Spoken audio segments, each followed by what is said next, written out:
how much efforts were actually taken by academic and administrative staff of higher education institutions globally and not locally. I'm not speaking only on behalf of my country, Georgia, in order to timely tackle with forcibly changed policies and at the same time with change practicing and the reality is the new normal. This was actually our kind of beginning of the study. At the same time, assessment in distance learning situation, in our case in EFL classroom, and because our topic is related to integration of digitally assisted assessment system in EFL classroom, once again, it's more or less reveals the fact that this is a way students are assessed, definitely, and of course, assessment is one of the most, how to say, biggest headaches for students. They are sometimes more interested in getting grades than actually receiving knowledge. But still, today, distance instructors, we have been all challenged to ensure an appropriate feedback because it, of course, enables students to identify their strengths and weaknesses in academic performance. At the same time, quality feedback in distance learning mode can be implemented by addressing learners by name, maybe providing some immediate feedback during like a Zoom sessions, which is simultaneous, how to say, just online reality, at the same time giving specific feedback using positive tone, maybe some kind of emojis, and asking questions to promote thinking among our learners. And when we talk about the assessment system, like let's once again ask this question, what is e-assessment? According to the Joint Information System Committee, it is defined as assessment as end-to-end electronic assessment procedure when ICT serves as a main tool for presenting assessment activities and at the same time for recording students' answers and responses. But of course, it's very important to highlight 4 principles of electronic assessment, e-assessment, we're calling it. So first of all, it should be authentic. This is very much important, being real. At the same time, it should be consistent and systematic and organized in order not to arise a kind of like question marks among learners, at the same time among like administration and of course for us instructors. At the same time, it should be of course transparent for us, for learners and for learners naturally. And of course, practicability. It should be practical and useful for both sides. This is very important.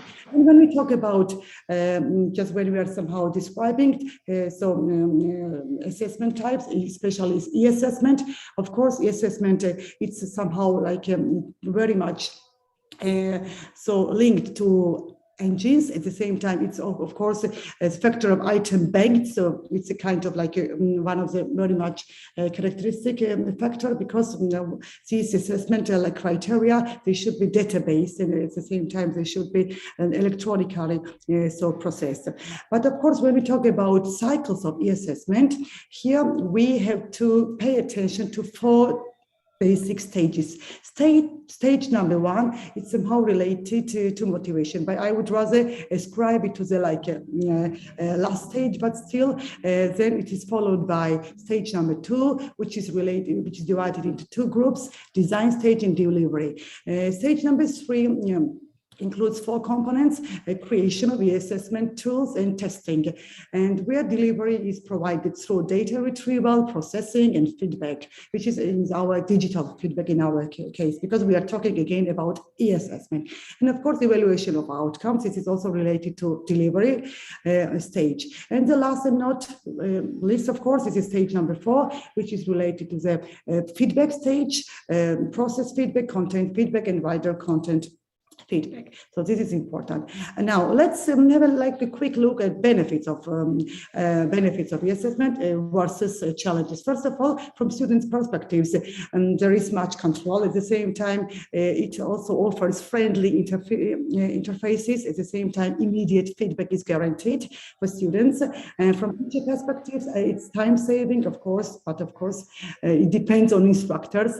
At the same time, it's can be perceived to be easy in terms of performance tracking, and direct feedback is guaranteed. And from institutional perspective, it's fast, accurate, and at the same time secure, and it minimizes, or like it's a tool for mitigating cheatings. And but as for challenges or like cons of the assessment, here we should not forget from students' viewpoints, this may not be always fair for lower performance students, misleading clues. Also, this can be a headache for students, yes. As for teachers, challenges, of course, are lack of experience, because during COVID-19 pandemic, especially not all teachers, especially in other disciplines, were so much actually adapted to assessment, or like because more in our world, this was more or less the experience reality. And of course, it can be difficult to assess group and project work during online assessment. And from institutional perspectives, of course, it's related with increased budget, of course, which and the provision of technical and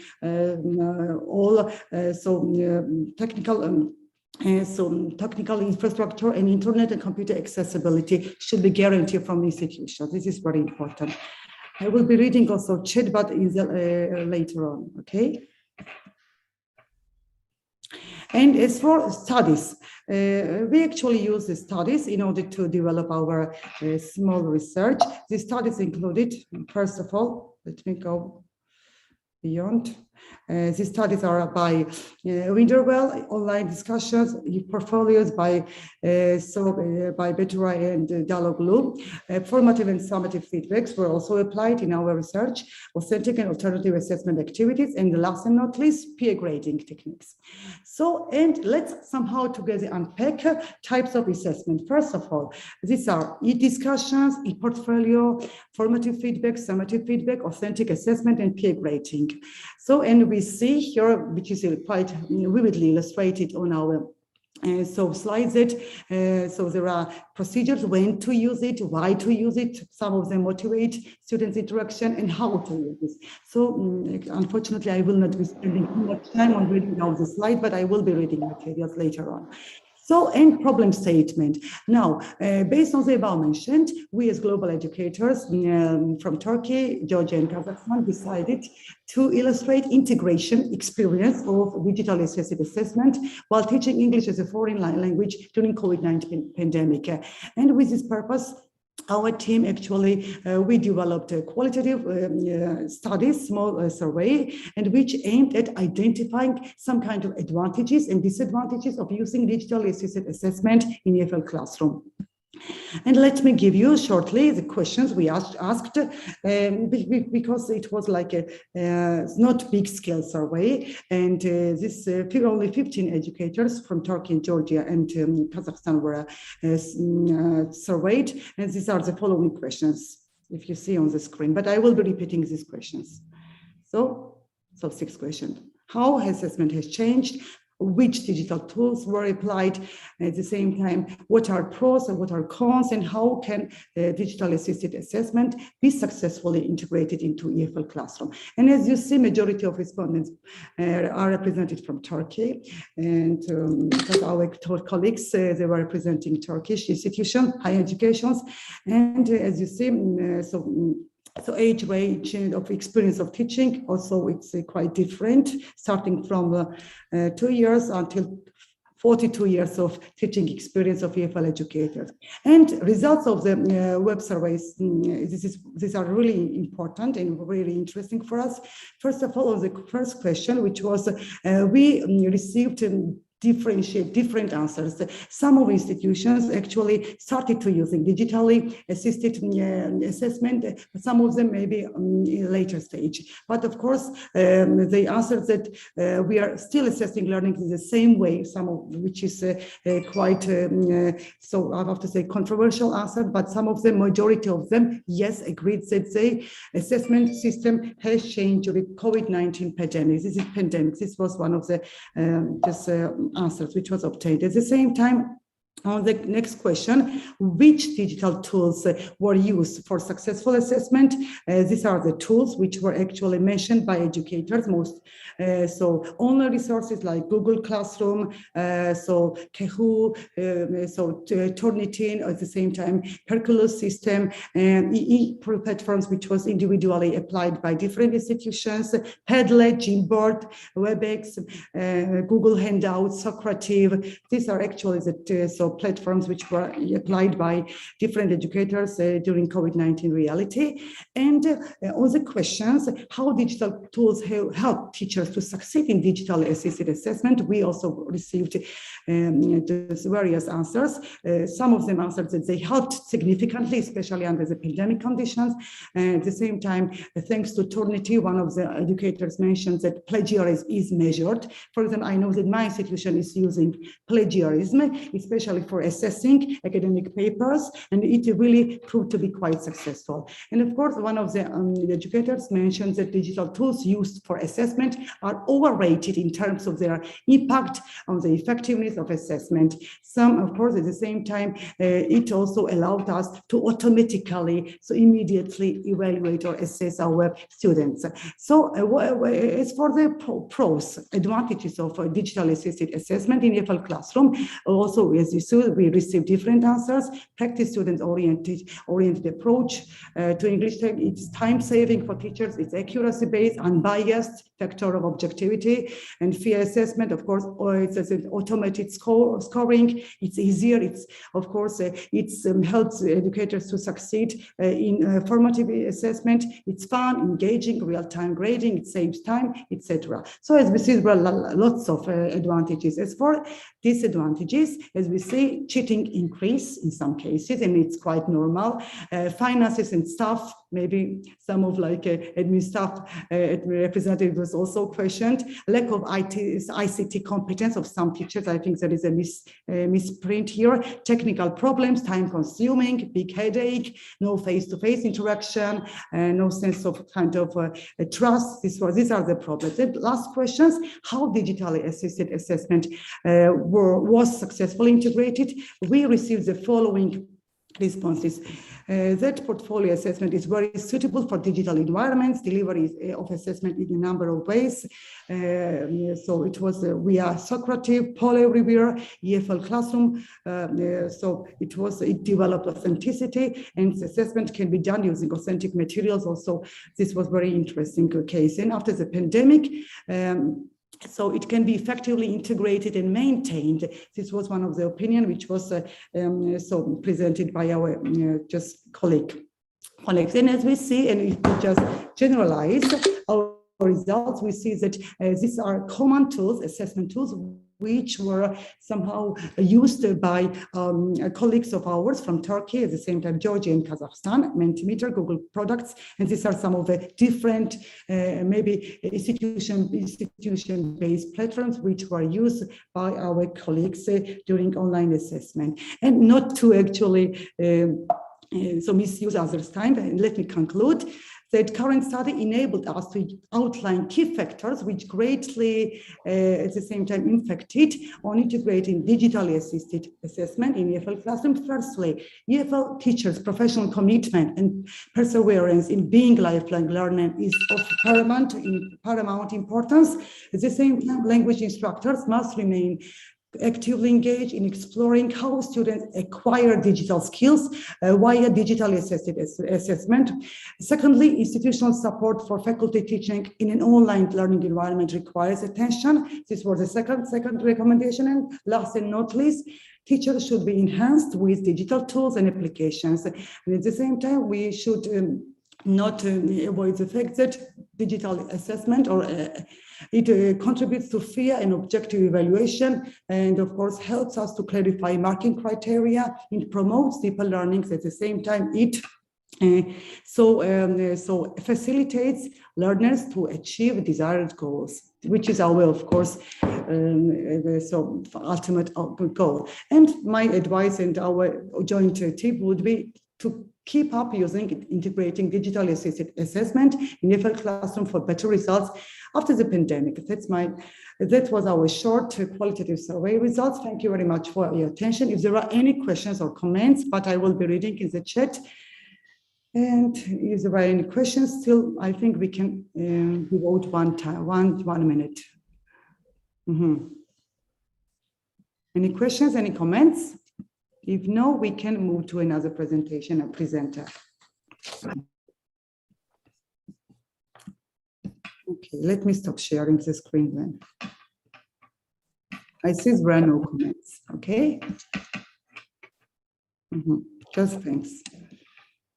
Professor Tincha, any comment, any feedback from you?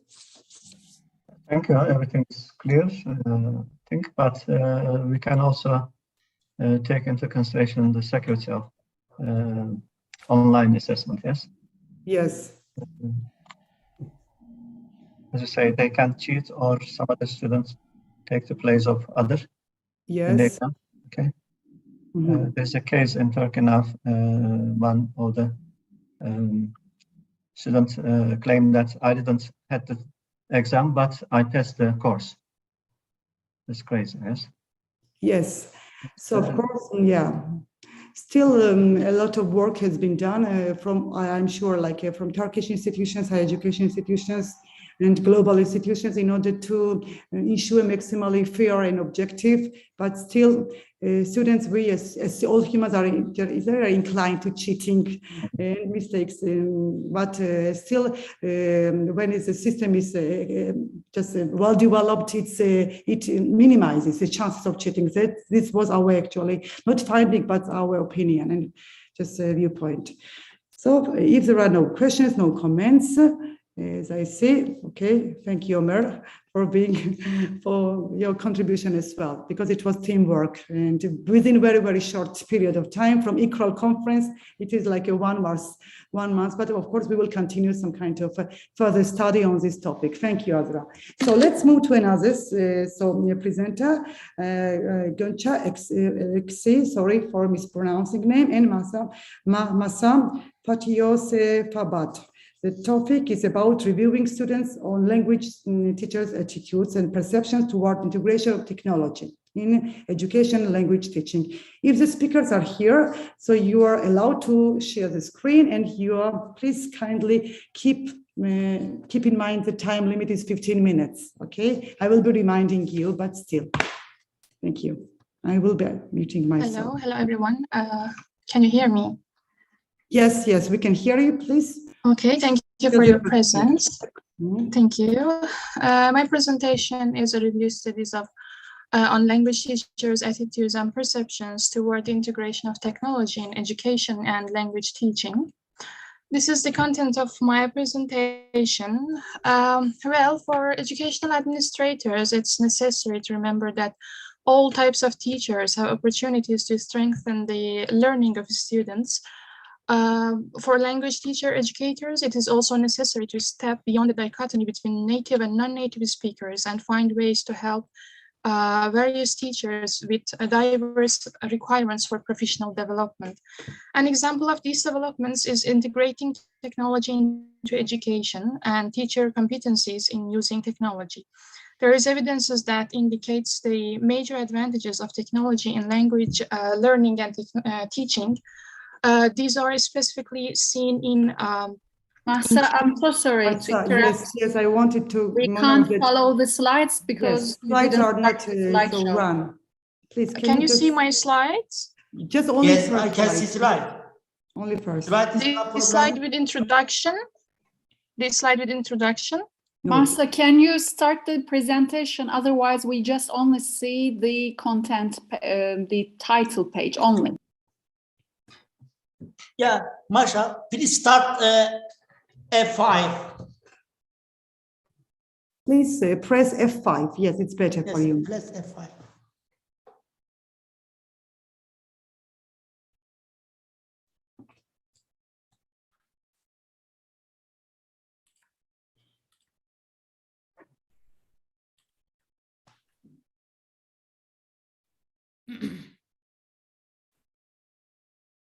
Can you hear me? Yes, we can hear you, but share it once again. Can you Yes, with a full see mode. my Yes. page now? Now, yes, but press this next to the percentage. This button, yes, next to the percentage. Good. Okay. Now we see.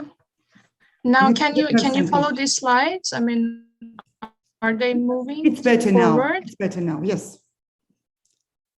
Let's Okay. don't use time because we don't have time enough. Masha, Yeah. full screen, please. Actually, I did full screen. I don't know if you can see it or not. Not full screen now. Şu anda. We still see the slides on the left. Yes, yes. Plus Is here. it full screen now? That's okay. I can follow you. Okay. The major objective of this review is to analyze current researches related to attitudes of language teachers about technology integration in teaching language in terms of specific research topics, research methods, and research findings. In this study, the leading journals in the field of English as a second or foreign language teaching were considered. The journals indexed in either the Social Science Citation Index or the Emerging Science Citation Index. As a result of this decision, the scope of this review was comprised of the 5 leading journals, as you can see here: Computer Assisted Language Learning, or CALL, GECR Journal, System Language Learning and Technology, and RECALL. In order to confine and select these studies in a scientific way, some criteria were identified and limited to studies written in English and full text, studies that published in the journals in the field of technology and language learning and teaching, studies that were published between 2014 and 2020.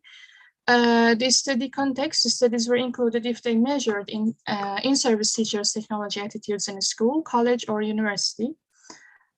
Studies that were related to different kinds of technology use in English language teaching and education, like TPAC. After selecting journals and parameters, the selected journals were surveyed issues by issue by using related keywords.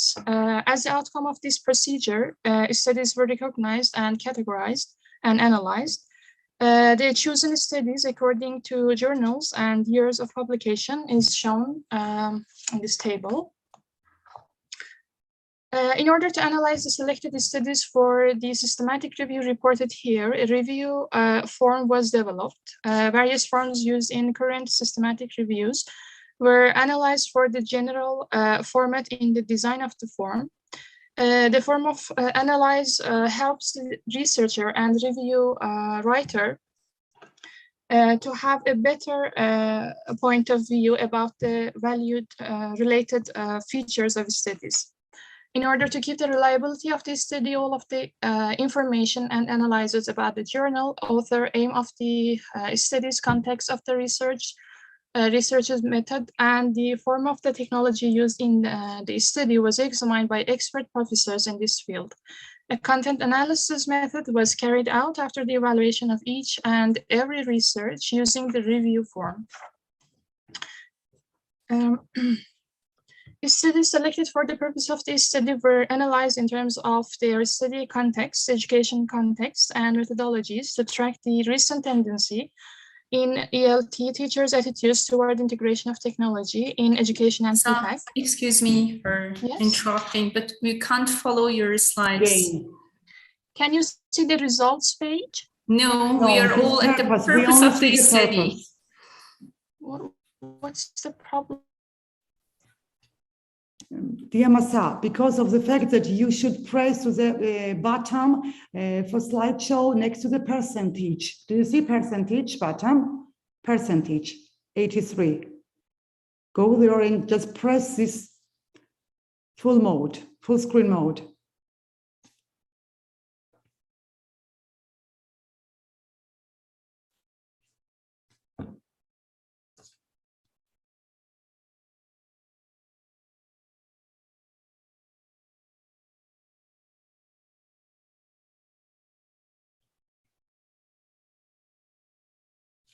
I think that Fatih has maybe some connection problems right now.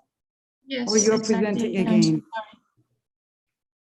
Yes, I'm so sorry about this. One Can more you see try. the One more slides? try, because it will be better for us to visualize your presentation. Can you see my presentation now? Yes, but please proud full screen Yeah. more. Yes, this one. Yes, exactly. Yeah, I know. Yeah. Page, yeah. But you have not pressed. I pressed. I don't know what's the problem, but I just Okay, pressed then the go please and slideshow. finish. Just go and summarize, because we have just 4 minutes. Okay. The study context in this study refer to the regions where these studies were conducted. Based on United Nations classification of major and regions, the classification of these study contexts were done. Themes related to the teachers' attitudes and perceptions and the kind of technologies were used. The first theme is teachers' attitudes and perceptions toward technology integration in education generally. A considerable number of studies were about this theme. As an example, Theo and Zhou found that Chinese EFL instructors had a generally favorable attitude about the use of technology in the classroom. In another study, Chinese language in service teachers' perceptions of technology and instructional use of technology, Liu examined the relationship between the teacher's instructional use of technology on one hand, and on the other, their perceptions of three internal factors: technology's usefulness, its ease of use, and subjective norms, and one external factor as facilitating conditions. The results showed that these teachers' pedagogical use of technology could be predicted by two of the three internal factors: perceived usefulness and subjective norms, and by the external factor. The second theme is teachers' attitudes about professional growth and competency in technology integration in education. Studies categorized under this theme explored attitudes about competency in technology integration in education. Computer-assisted language learning teachers' professional growth through listen study practice was investigated in different contexts of teacher professional growth. Participants in these studies valued teaching practice and peer observation for enhancing their technological experts, technological pedagogical knowledge and understanding of technological faults, and confidence in teaching using technology according to the findings.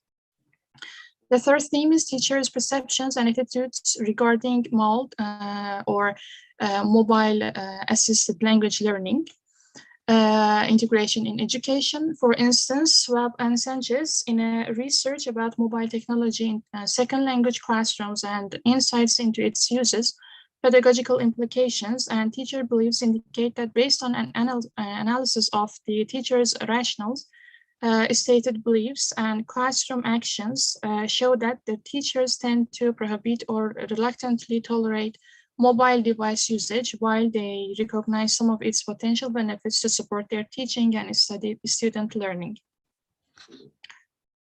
The other theme is relationship between TPAC and teachers' attitudes and perceptions toward integration of technology in education. Technological pedagogical content knowledge, or TPAC, conceptualizes effective teaching and learning using technology by integrating the teaching material and technology expertise of teachers through their pedagogical practice. In a quantitative survey research by Shui, the descriptive statistics showed that among TPAC variables, technological knowledge and technological pedagogical knowledge are more important than other for the teachers. In another study in Spain, according to a study about TPAC-based professional development on Web2 for Spanish teachers by Bustamante, qualitative findings indicated mainly positive learning experiences in the two areas, pedagogy and content, as well as in technology integration. The other theme is teachers' attitudes and perceptions regarding integration of technology in education, regarding the variety of frameworks, spoken dialect technology, ICT, flipped online exchange, virtual classrooms, and data-driven learning. Among the reviewed articles, a small number of studies investigated teachers' experiences with different varieties of frameworks like spoken dialect technology, ICT, flipped online exchange, virtual classroom, and data-driven learning. In these studies, researchers used survey methods and found out that over half of teachers generally believe that teaching English through the above-mentioned ways create a positive teaching environment for both the teachers and the students. For example, teachers perceive that the students in virtual classrooms learn at the same rate or faster than in traditional classroom. Another example is using spoken dialogue technology for L2 speaking practice, which the findings showed that teachers had positive view of the SDSS tasks potential for speaking practice and diagnostic purposes. As a conclusion, well, this review article is about in-service teachers' attitudes, and more studies and reviews can be done on pre-service teachers. More training can be scheduled in LTE programs about integrating different kinds of technological tools that can facilitate language teaching. In this way, teachers can be aware of different technology possibilities and they can learn how to integrate them into their language teaching classrooms. For this purpose, this kind of trainings should be supported by policymakers and facility providers. Thank you so much. Thanks for having me. Thank you, dear Masaf. Thank you very much for your interesting and just complex study and presentation. Unfortunately, we don't have time. You can write in the chat if there are any comments or questions. Maybe at the end we can find time. And let's move to the next presenter. But as I see, Shalini Atri is not present. Am I right? And if I'm right, we can move to another presenter, Parisa.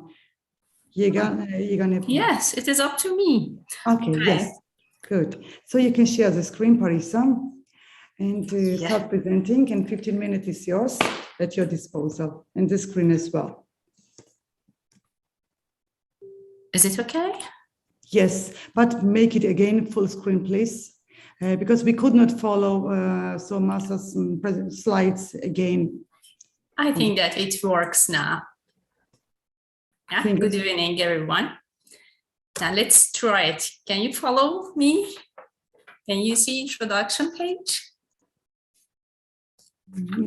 First page, yes. No full screen, Parisa. No full not screen. full screen again. The problem of full screen again.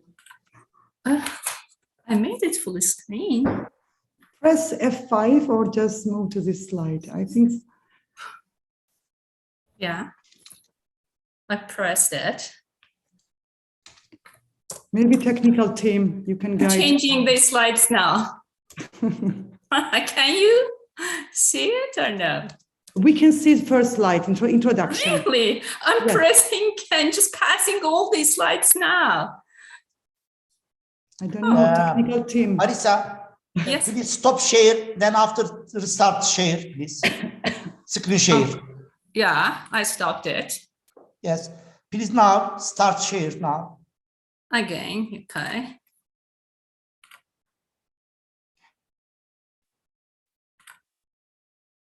Yes, and now it is full screen. Does it work? No. Now it's that full screen, Again. just like me. Again, on the first slide, I'm changing it now, one by one. Please continue now, please. Yes. Can you see these slides? The next Yes. one? Yes? Better, I think. Better, yes. You can move manually. There is no way out, I guess. Okay. This study investigated whether morphological awareness and topic familiarity have any impact on writing fluency and accuracy of Turkish EFL learners. Because there was no randomization in the sample selection, this research is classified as the quasi-experimental one. In these studies, participants were divided into two experimental groups: morphologically awareness, that was experimental group 1, and subject familiarity, that was experimental group 2. And the purpose of this study was to investigate how morphological awareness and subject familiarity affected the writing fluency and correctness, I mean accuracy of Turkish intermediate EFL students. By the way, I'm changing the slides. Can you follow this slide? Yes, yes. Okay. As you see, we had 6 research questions in our study. And number 1 was, does morphological awareness affect the writing fluency of Turkish EFL students? Number 2, does morphological awareness affect the writing correctness or accuracy of Turkish EFL students? Number 3, does a familiar topic affect the writing fluency of Turkish EFL students? Number 4, does a familiar topic have an influence on the writing correctness or accuracy of Turkish EFL students? Number 5, is there a statistically significant difference in writing accuracy between participants in the morphological awareness and topic familiarity groups? And last one, is there any statistically significant difference in writing fluency between individuals in morphological awareness and topic familiarity? About the variables of this study, morphological awareness and topic familiarity were considered as the independent variables, and writing fluency, that was the number of clauses per minute, and accuracy, that was the percentage of error-free clauses in total number of clauses, as the dependent variables. And it was worth mentioning that gender was considered as a control variable. And about the participants in this study were 80 female intermediate Turkish students who were not chosen at random to take part in this study. An OPT, Oxford Placement Test, was used to select participants for the main phase of this research study, with the goal of homogenizing the participants of this study. Outliers, that were 10 students, were excluded, and the remainder were divided into subject familiarity and morphological awareness group. In terms of number of participants in each group, 35 students were in the morphological awareness group, and 35 students were in the topic familiarity group, that was experimental group number 2. It was a quantitative research project. And also it's worth mentioning that both sets of the participants were trained and taught by the same instructor. Students were given lessons and treatments by the same instructor, and the participants varied in age from 18 to 25 years old. And the treatment for both groups lasted 14 sessions, with each session lasting 2 hours. About procedure, I talked about the participants, and yeah, for pre-test, when we applied pre-test for both groups, we applied a writing test, and the topic of their exam was, what was your favorite food and why? Both groups took the same exam. And after applying the treatment, we had post-test. For topic familiarity group, they received 2 post-tests. One of the test topic was similar to the topics that the learners wrote about in the treatment sessions, and was titled, write about the best gift you received and why it is so special to you. And the other was titled, how do you feel on autumn, which was a new topic for the participants. And also, let me share the name of the books. Yeah, in the treatment sessions, 2 books were taught for morphological awareness. The book was Oxford Word Skills by Ross Grimes. And for topic familiarity, the book was Writing in Paragraphs by Dorothy E. Zemank. About data analysis, for pretest data analysis, the pretest scores of the groups were compared to identify existence of any difference in accuracy and fluency of the participants in the groups before the treatment administration. And you can see the result here. And as you see, The groups had similar writing accuracy and fluency level prior to the treatment administration. To answer the first question, first research question, that is, does morphological awareness affect the writing fluency of Turkish EFL students? First, learners' mean scores were calculated for pre-test and post-test phase. You can see pre-test fluency for morphological awareness group and their post-test. Look at their mean here. And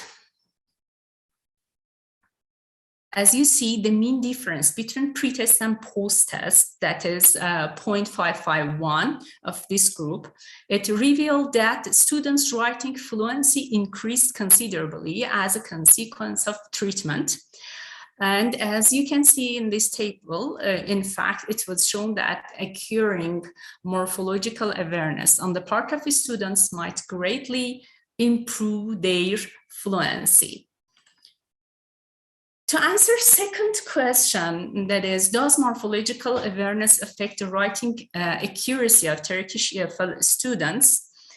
Again, we compared their mean score. You can see here, as the table shows the mean scores for each group. The post-test mean score was greater than the pre-test mean score, indicating that the learner's writing accuracy had improved in this group, as you see. And also we used a Wilcoxon test to see how significant this difference is. And as you see, the difference in mean scores between the pre-test and post-test was determined to be statistically significant, that is minus 3.64. As a consequence, the Turkish EFL students' writing accuracy was influenced by their morphological knowledge. And to answer third question, does a familiar topic affect the writing fluency of Turkish EFL students? Again, for topic familiarity group, we can compare their mean score here from pre-test to post-test. As you can see here, the post-test mean score was higher than pre-test mean score, suggesting that even in this group, learners' writing fluency improved. And again, we used a Wilcoxon test to compare fluency from pre-test to post-test and how this difference is significant. The difference in mean score between the pre-test and post-test, as you see, is statistically significant here. So the Turkish EFL students' writing fluency was influenced by topic familiarity. To answer question number 4, does a familiar topic have an influence on writing correctness of Turkish EFL students? The post-test mean score was higher than the pre-test mean score, suggesting that, look at here, mean scores. As you see, the post-test mean score is higher than the pre-test mean score, suggesting that even in this group, learners' writing accuracy improved. Again, we used another Wilcoxon test to prove its significant difference. And as you see, the mean difference between pre-test and post-test scores is statistically significant here. So topic familiarity had an effect on writing accuracy of Turkish EFL students. And to answer question number 5, and to see is there a statistically significant difference in writing accuracy between the participants in the morphologically awareness and topic familiarity groups, As you remember, I said that the findings of the pretest analysis indicated that the groups performed similarly in terms of writing accuracy and fluency on pretest level. So the answer to answer the fifth research question, another Mann-Whitney test was used to evaluate their participants' post-test results on writing accuracy. Look here. Could you please summarize, Parisa, if it's possible?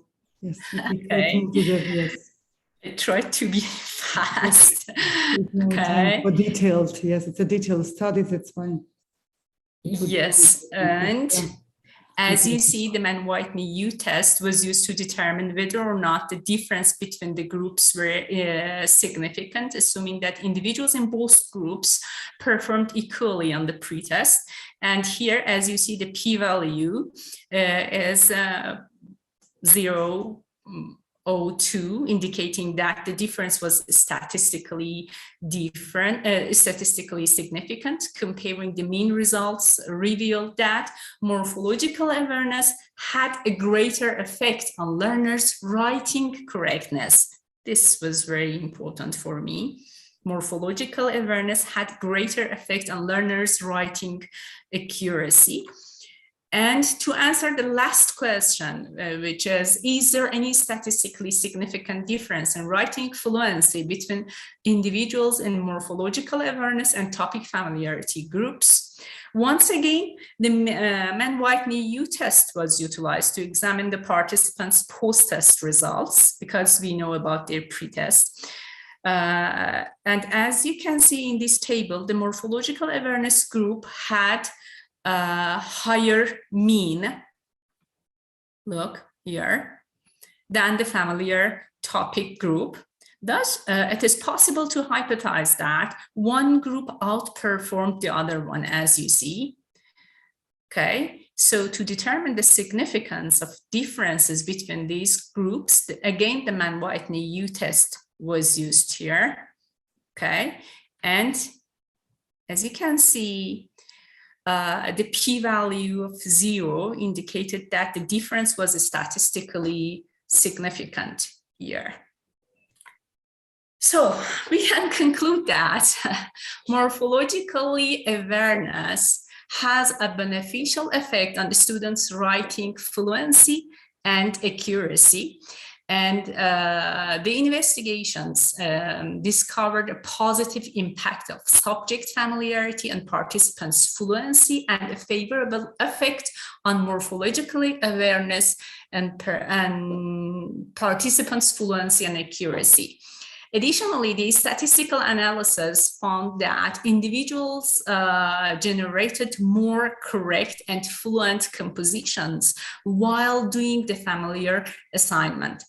The result also emphasized the need of considering subject familiarity as a feature when developing syllabuses and materials, as well as the importance of considering these features when achieving accuracy and fluency in writing task output.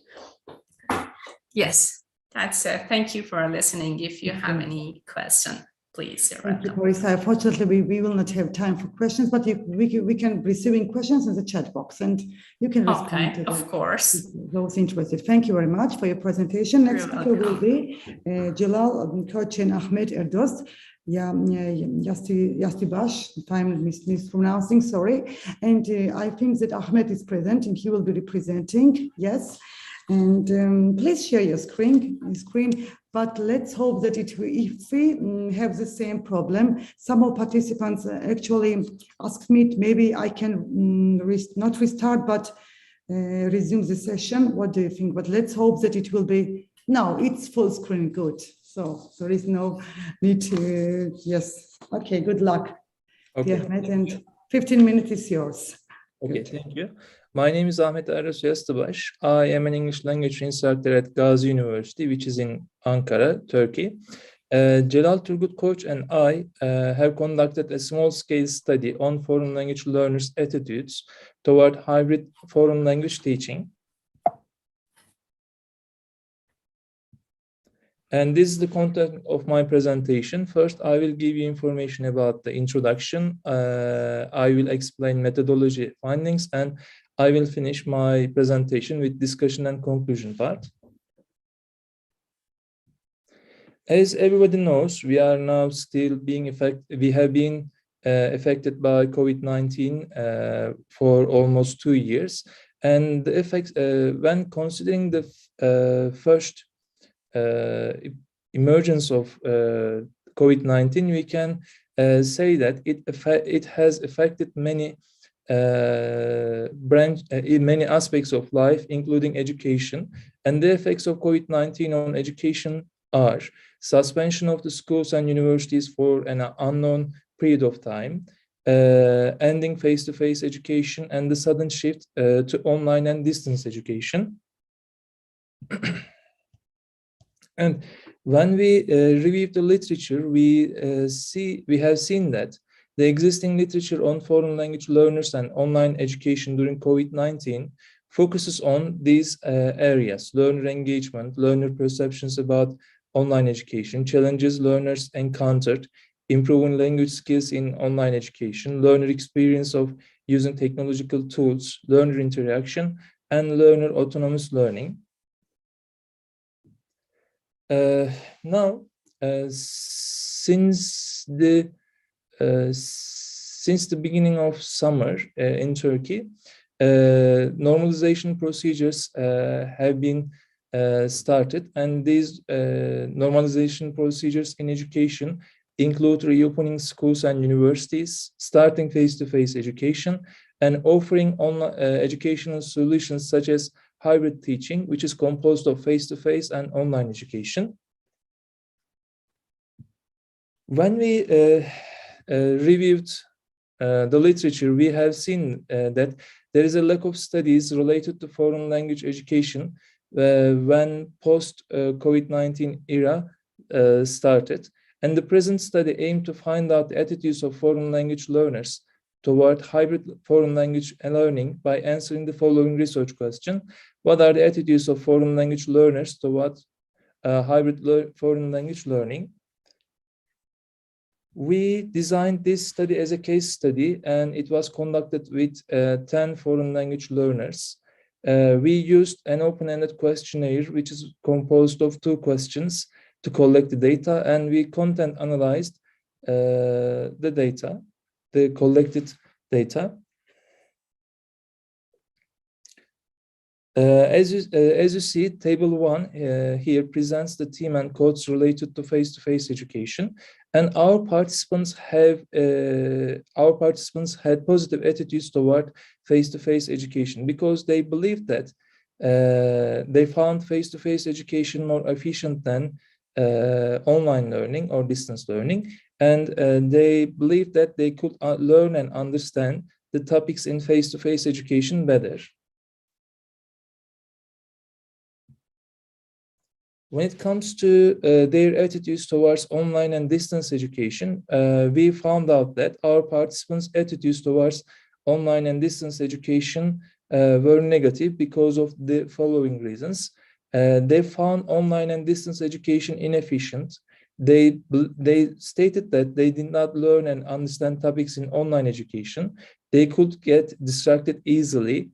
They found online or distance education tiring, and because of the issues that was related to the learning management system, they said that they could not benefit from online education very well.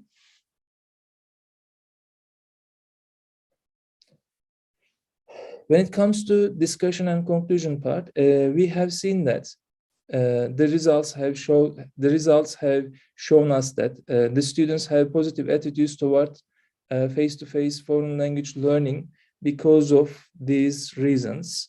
They found face-to-face education more efficient, and they believed that they learned and understood the topics very well in online education.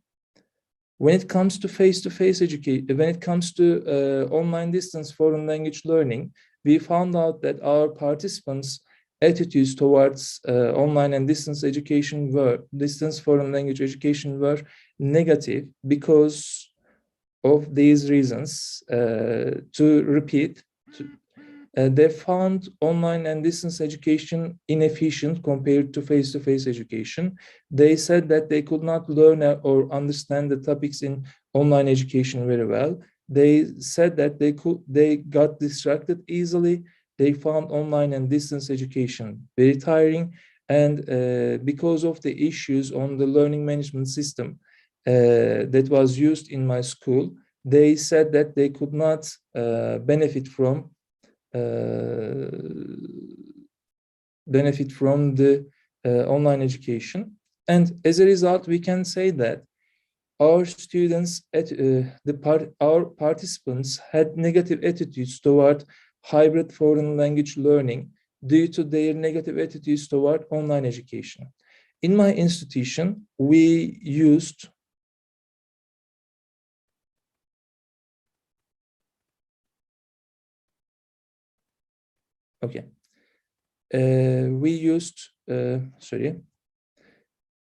in my institution, we teach English, we teach foreign language, we have been teaching English, Arabic, French, and German to our students.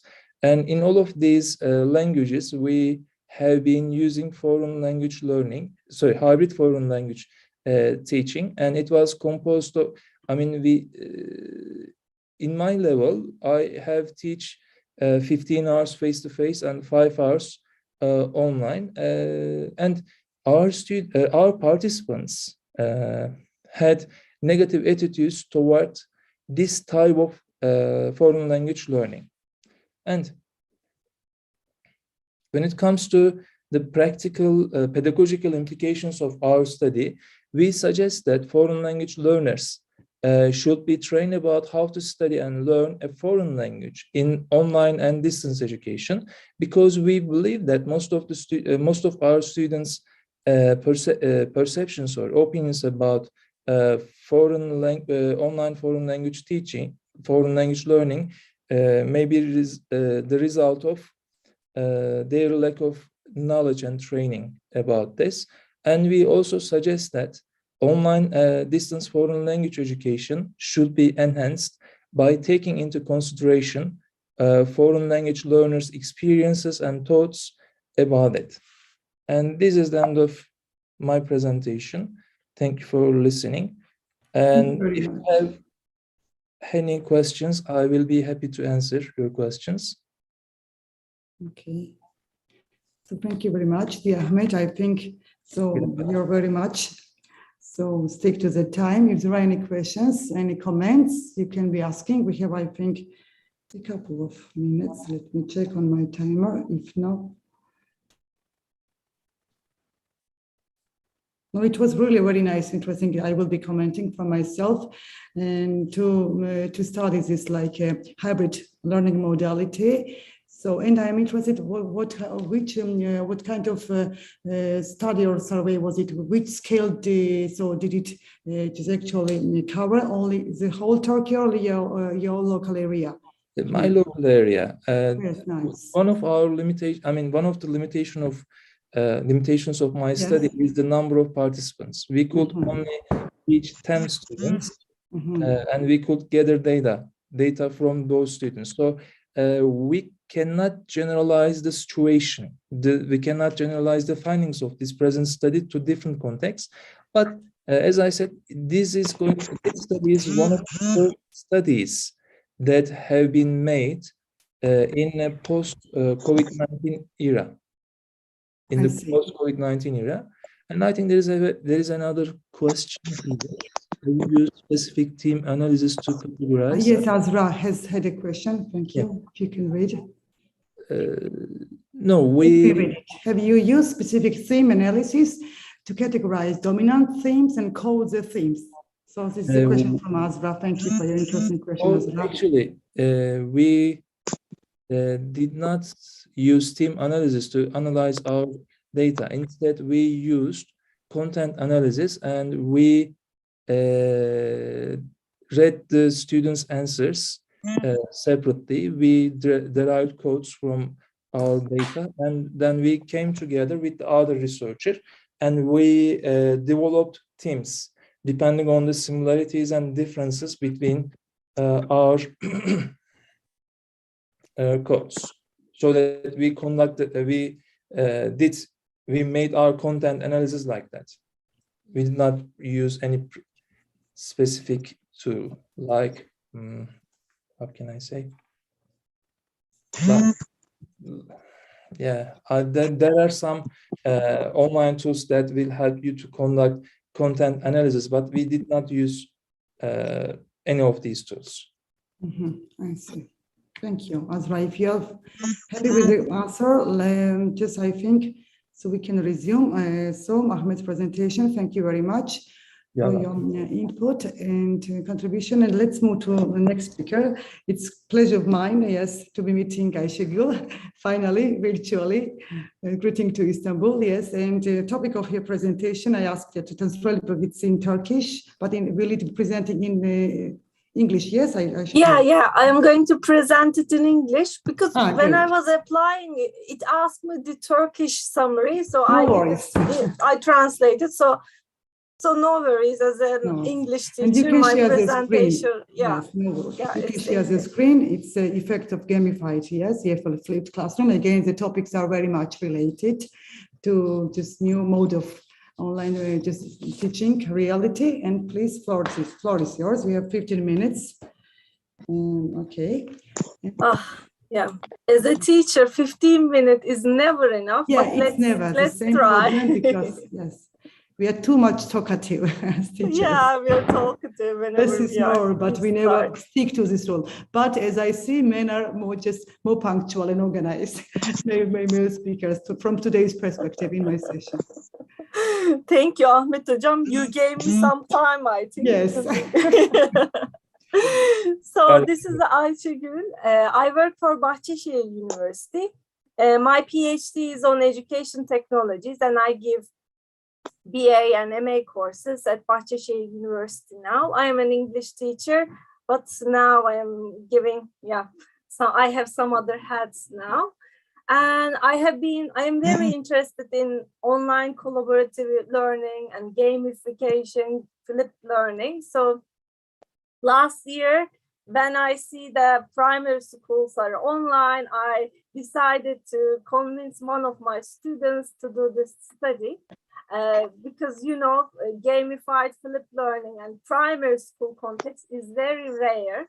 And when I heard second grade students are having fully online course last year because of the COVID, I just used this chance.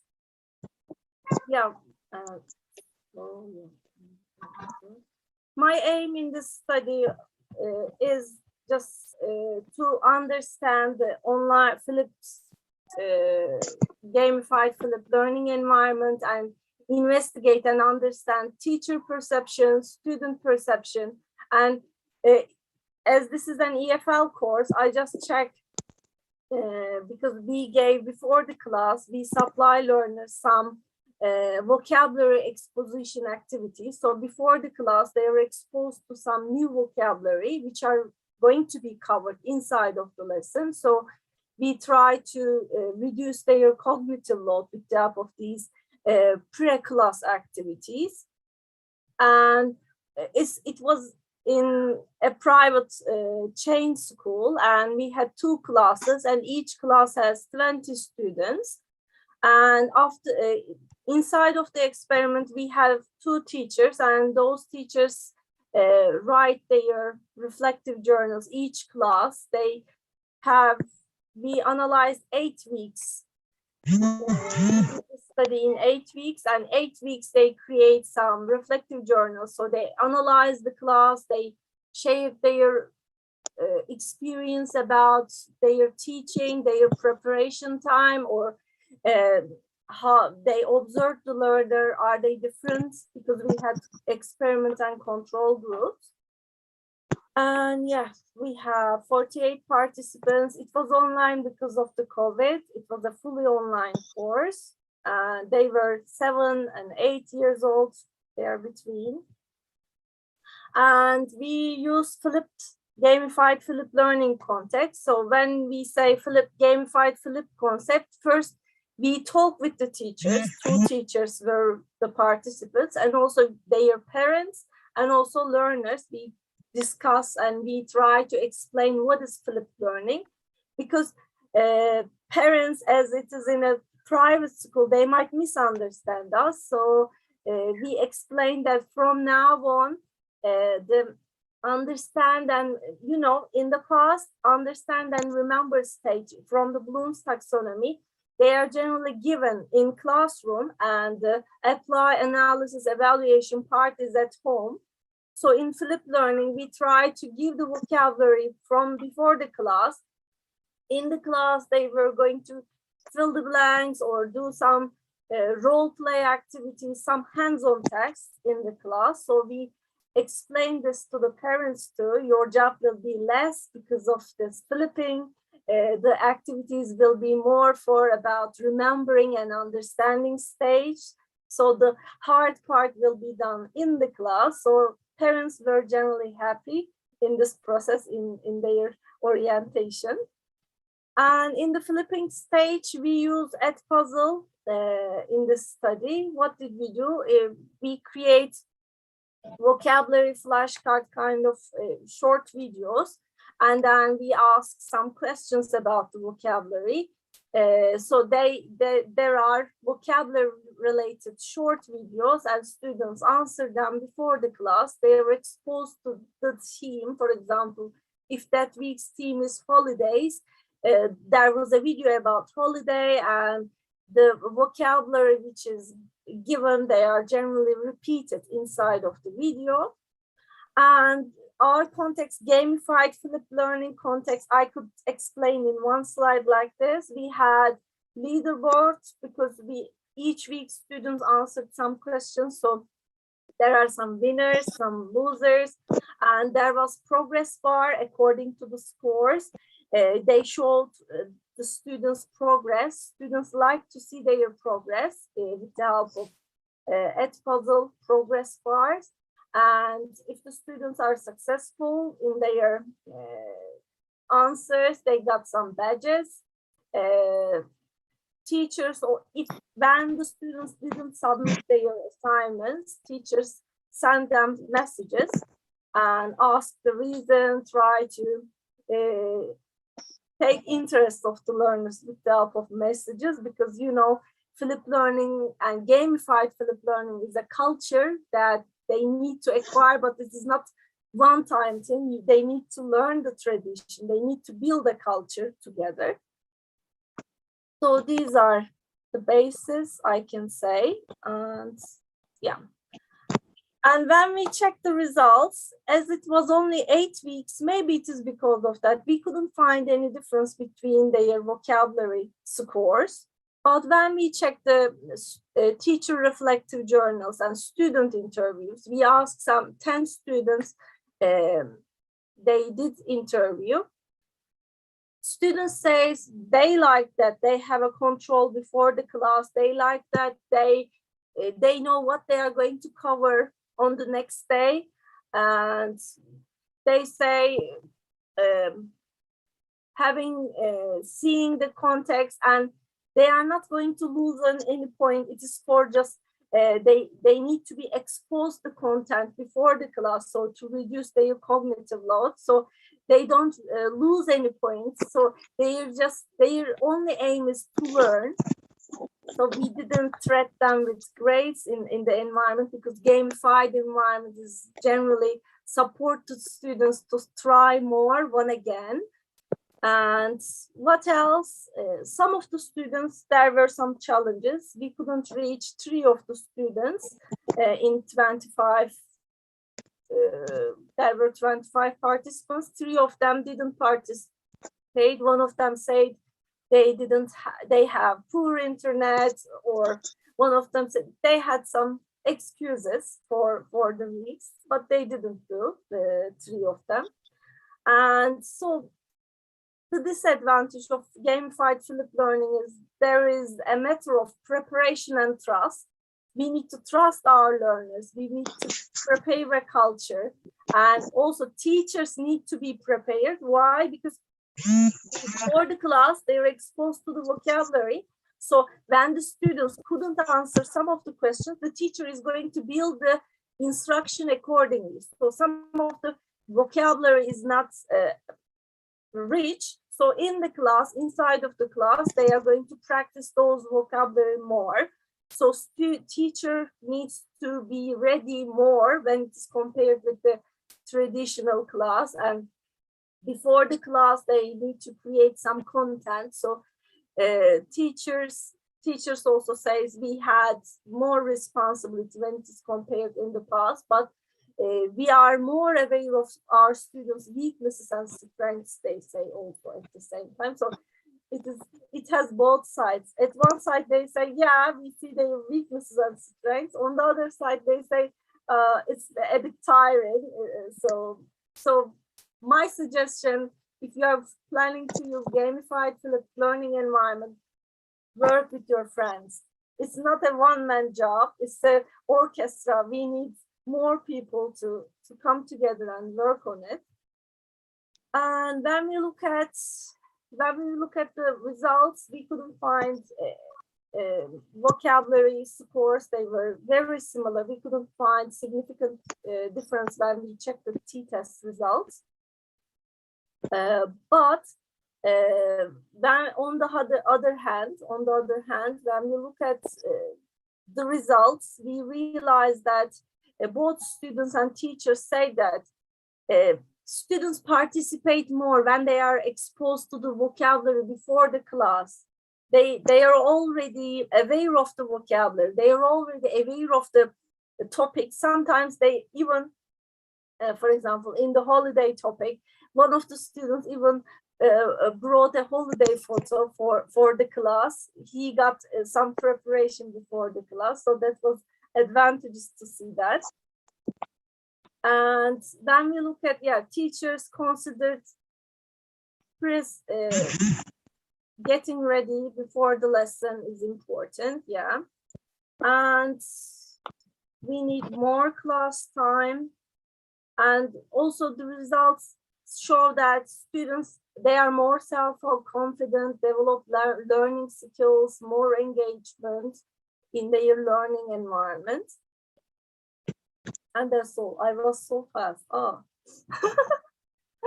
So we can discuss. We're very not very fast, but it was very clear, very just comprehensive presentation. I should go, but it was really just you're very stick to the time. Yes. If there are any questions, but I think there are some questions from Azra again. Okay, let's see. Yes. So she's asking questions about specific theme analysis. Inside of the class, Azra, I use quizzes. I like quizzes. It is free and it has question library. So if you don't have enough questions, you can write the topic and find out some questions and copy it in your file. So it is advantageous to use, and it is like motivating, like Kahoot. So in the class, I use quizzes, but before the class, I use Edpuzzle. Edpuzzle is another free website that you can use YouTube videos. So you can choose a YouTube video which is about your, I don't know, in YouTube, when you check, there are tons of language learning videos. You can just check and find out something related to your topic and according to your syllabus and learning outcomes. And then you can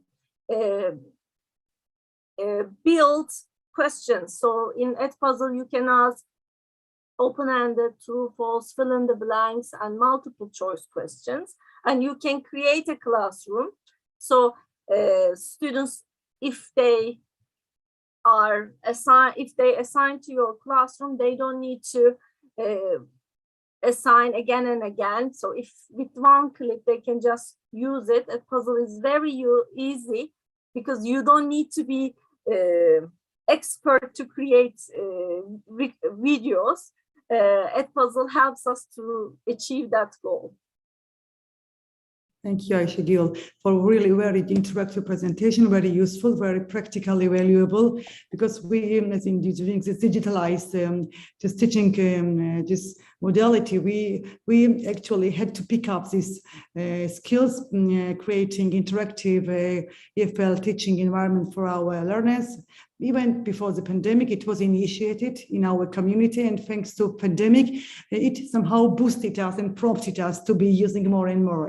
Because gamification is something unavoidable topic, and especially in EFL classroom. Is there no more questions or comments? I would like to add something. Yes, please. I just see the Azra's last line. Yes. She said, yeah, when you use quizzes as an Yeah. individualized answering machine, student response system, it is disadvantages. I agree with you. I don't prefer to use in the classroom. I prefer to use in groups. So students, they come together, 2 or 3 people. So there is a peer learning environment too. Yes. So, you know, in flipped instruction, this is the goal. In the class, students need to collaborate, work together to find the question. Because if they answer the questions alone, after some time, some of them become winners and the others become losers. So to prevent this, my suggestion, if you are planning to use Kahoot, quizzes, Socrative, that kind of tools, make them group work. Yeah. Just I would like to add that. Thank you very much, Ayşegül Hoca. Thank you. Thank you. Thank you very much for this very interactive and very just very interesting session, the Ayşegül, and presentation. I think if there are no comments and questions, we can move to another speaker. I think it's Didem Demirman, together with Meltem Huri Baturay professors, just tandem, and floor is yours. Thank you. Dear Didem, nice to be meeting you virtually again. Yes. You can share the screen and let's check if it once again. See? No, yes, now we can see. Very good. Changing? Yes, changing. Ah! Run smooth. Okay, so nice. Thank you very much for being here. It's a little bit late, but I wish it was face-to-face. But today we are talking about technology, so why not? We have a conference online. So what we try to look at this in this subject, I am interested in teacher education and teacher training for nearly 5 years. So this is my subject. It's a part of wider study, and it's EFL teacher self-concept evaluation. And we checked if there's a relationship with it, pedagogical content knowledge, and also some demographic values. So this is the overview of my presentation. So basically, I will take a look at some reasons behind rationale. Why EFL teachers? Why are they special regarding self-concept evaluation? Language teachers are distinctive in terms of the nature of the subject, content of the teaching, and high energy teaching methodology. Teacher-learner relationships, these are making them very special. And in a long run in this profession, teachers may question sometimes, and maybe you ask some questions to yourselves as you listen to me. And maybe they question their own identity, language skills, level of self-perception could be lower. That's why I chose this subject and chose the people like this. And EFL teachers' better functioning depends really on self-concept evaluation, which is if preferable if it is positive. So, oops.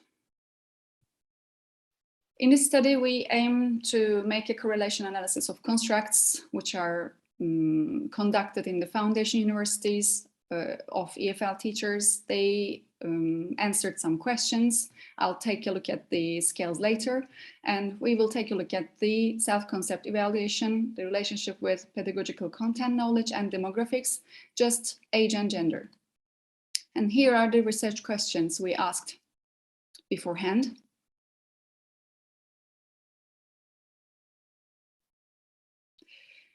And basically, I'll talk about very briefly the ideas, the concepts here.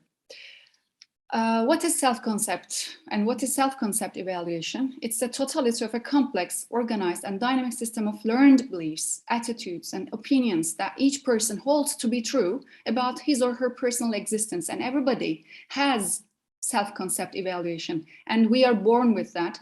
And in years, in ages, we have we have become more multifaceted, more complex, more dynamic, and it becomes more organized and sometimes fixed, unfortunately. And that's the aim. We try to change it. And they are hierarchically organized and less stable as you age. That's the question, really. That's the problem. And depending on certain contexts, we have certain self-schemata, but they are not active all at the same time. For example, think that you are in your classroom, in your teacher's room. So your self-concept are among all self-schemata, they are chosen. For example, if you are in your profession, so your professional self-concept is active. So what we call it, it's a working self-concept. So regarding the context, certain self-schemata are active.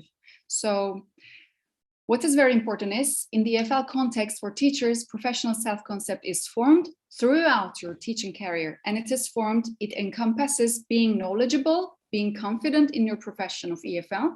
And it has, self-concept has a big role in personal development, and also it has reflections in your professional life. So what we come to, when we come to the pedagogical content knowledge, it's a little bit long, so I sometimes refer it to PCK. Michael Schulman has an idea. What is it? There is not enough terminology to combine teachers' knowledge, craft knowledge. So we have pedagogical knowledge, we have content knowledge, but thanks to him, there is a special amalgam of content and pedagogy that is uniquely the province of teachers, that their own special form of professional understanding is called pedagogical content knowledge. So underneath, there are lots of ideas, for example, your pedagogical general knowledge, for example, your knowledge of learners, curriculum knowledge, educational context, different contexts and purposes, classroom management, teaching principles, your assumptions regarding teaching English as a foreign language. So PCK is between subject matter knowledge and pedagogical content, pedagogical knowledge, like a combination of them. So when we reviewed the literature, yes, we have seen some studies focused on self-concept relationship, self-concept and pedagogical content knowledge relationship. So unfortunately, if you have a dysfunctioning self-concept, I mean, you have a negative view of yourself, let's say, there is a great impact on it, your pedagogical content knowledge and your functioning in the profession. And we don't want it. That's why we are talking about it right now. So what we do in the methodology part, I'll show it, the research design. I've chosen survey research design to collect more data in a short time. So my scales are called Teacher Self-Concept Evaluation Scale, which is based on Villa and Calvette's study. And the next one is Başar Kopçu and Özden's Pedagogical Content Knowledge Scale. Actually, it was originally a TPEC one. We taken the permission and crafted it in our own purpose. So who are the participants? We talked about this before, but these are foundation universities in Ankara. So overall, 93 EFL teachers joined voluntarily, and minimum, the average age is 35. And you see the distribution of male and female ones. Of course, we have more female teachers. So, as I mentioned before, these are the data collection instruments. The special thing about teacher self-concept evaluation scale is it has subcomponents, which are very important. You will agree with me. Competence, interpersonal relations, satisfaction, risk and initiative, self-acceptance and relationship with students. And the Cronbach alpha coefficients are quite high of both scales. The predictable procedures we went through. So the rationale behind these statistics I performed here are demographic variables. We performed descriptive statistics.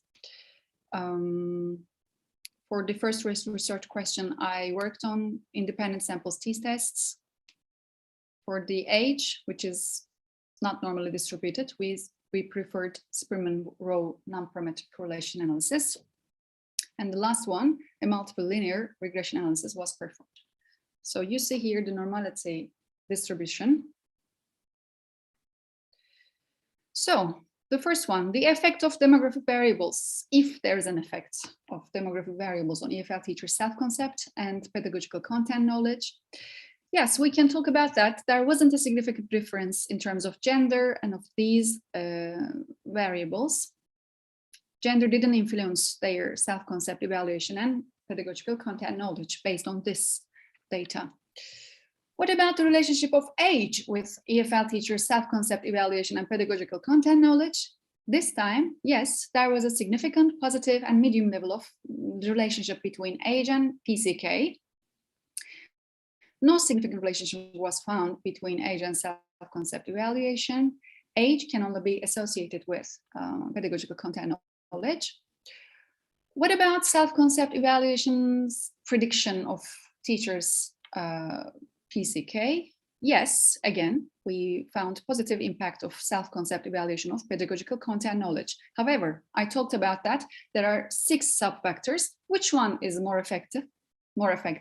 In this slide, we see that competence, satisfaction, and self-acceptance are the most influential subcomponents of self-concept evaluation on pedagogical content knowledge, significant one. And other 3 factors didn't yield, unfortunately, any significant impact. So I had some previous assumptions. That's why we went through this study. And previous studies also helped me to have an assumption like this. There's an association between positive self-evaluation about one's own teaching and higher self-respect and more confidence in teaching, the related content here, EFL. So why those results are like this, and what about the literature? And for the first demographic variables, to talk about demographic variables, there is an, how can I say, irrelated result based on the literature. Why I thought that? I previously conducted an action research in the same institutions, and it was about self-talk, for example. I am good at teaching. This is a positive self-talk example. So we see that women are not talking positively to themselves. Maybe the women participants here can question themselves. Are you talking to yourselves positively? And male participants of this study answered more positively in this scale. That's why I asked this question. I thought that, yes, there is a gender point in the self-concept evaluations, but in this study, I couldn't get the anticipated result. What about the relationship between self-concept evaluation and pedagogical content knowledge? And yes, based on the previous studies, consistently, I reached the similar results, as we talked about it before. Teachers' self-reports have a significant relationship with their content knowledge and pedagogical content knowledge. The last one is really a good summary of my study, I think. So what I suggest, if you are also interested in teacher education and teacher training, you will agree with me, in the departments of English language teaching or foreign language teaching, there is a missing part. So I strongly suggest that put some lessons or put some practices like this. The pre-service teachers and also in-service teachers need to learn, this should be learned, to view themselves, their self-images positively. So these departments should work on this because there is a long-term relationship with positive self-evaluation and well-being, teacher well-being, subjective well-being and also professional well-being. That's why we will prevent early possibilities of fixed mindsets. Unfortunately, I work with teachers who have fixed mindsets. They don't want to change their way of teaching, attitude, assumptions, anything. These are all coming from the previous experiences of teachers, their self-images. They are scared, too much scared. And in the long run, we are seeing burnout and retention, unfortunately. Yes, a healthy view of self for EFL teachers is not optional, it is compulsory. So as a result, I can summarize that, yes, if you want to flourish in this job, in this profession, in the teaching of teaching English as a foreign language, take care of yourself, take a close look at your own self talks. How do you talk to yourself? How do you evaluate yourself? Because it has a strong relationship with your pedagogical content knowledge, perceived one. You can always criticize yourself if you don't have a positive self-evaluation. And thanks for being here at that time. And these are our corresponding emails. I am the corresponding person. Thank you, my dear mentor and supervisor, Meltem Nuri Baturay. And if you have some questions, I'm ready to listen to. Thank you very much, dear Didem. It was really very nice. Not only very just great timely presentation, I think for EFL education, and not only. And if I may just comment on this, that during COVID-19 pandemic, we, more than other professionals, like not less than doctors, healthcare workers, we actually got and still are under burning out, even when we are returning to the old normal. And somehow we are losing, myself, when I'm presenting during like just big events and online, due to this burning out and like, so we are somehow like, there is a problem of losing our self-concept and like, and I was consulting even my like a friend psychologist, and she told me that you are so much tired due to the burning out, so you are not able to reasonably and rationally evaluate and assess yourself. And that's because we are really just attending too much event, and we are devoting too much of our time, and that and I then it somehow calmed me down. Otherwise, I was after each session, after each even great talk, I was not actually evaluating myself, and I somehow rely on others. And I think we have to keep this balance between our work life, even work life. Yes, I think it's like, again, ascribed to the COVID-19 pandemic, and that we females are too much maybe devoted. We females, yeah. This is my observation. Unfortunately, I couldn't prove it in the scientific data, but I will prove someday. But I agree with you, because I wasn't actually in the good sense of evaluating, assessing my talks and my presentations, and it was stressful for me. But now it was very nice for me to find out that we are the same on the same wavelengths. There is a follow-up session of this presentation, which is teacher well-being suggestions. Yeah, I with Professor Dr. Meltem, so I really just would we will talk about hearing more about please. We need, all teachers need that. Thank you very much. Lovely comments, Tamari. Is there any questions, any comments? I see. Yes, they are agreeing. Azra, thank you, blissful to have listened. It was really just very nice presentation. Thank you. Thank you. Didem, yeah, because you all actually, so we were all in this together. Yes. So if there are no comments, I think, yeah, thank you. Very comprehensive study, and at the same time, very applicable to us all. Thank you very much. I think the next speaker, according to the program, is Turkayna, but I don't think that he is present, and Rukiye Güçlü. She's present, and the last one will be Tuba Kizilkan. I think that now Rukiye. Yes, I'm here. Yes, if you're here, you can share the screen. Yes, you can also. It's up to you to switch on camera. Nice to see you. Thank you. And you have 15 minutes for presenting before last presenter. Okay, floor is yours, dear Rukiye. You can share the screen. Can you see my screen right now? Yes, but not full mode. Please just press on the full mode, please. Now it's perfect. Right now, full screen? Yes. Good evening, everyone. I am Rukiye, and I'm a student from İnönü University. Unfortunately, my Gülten Hocam is not here right now due to the last minute change.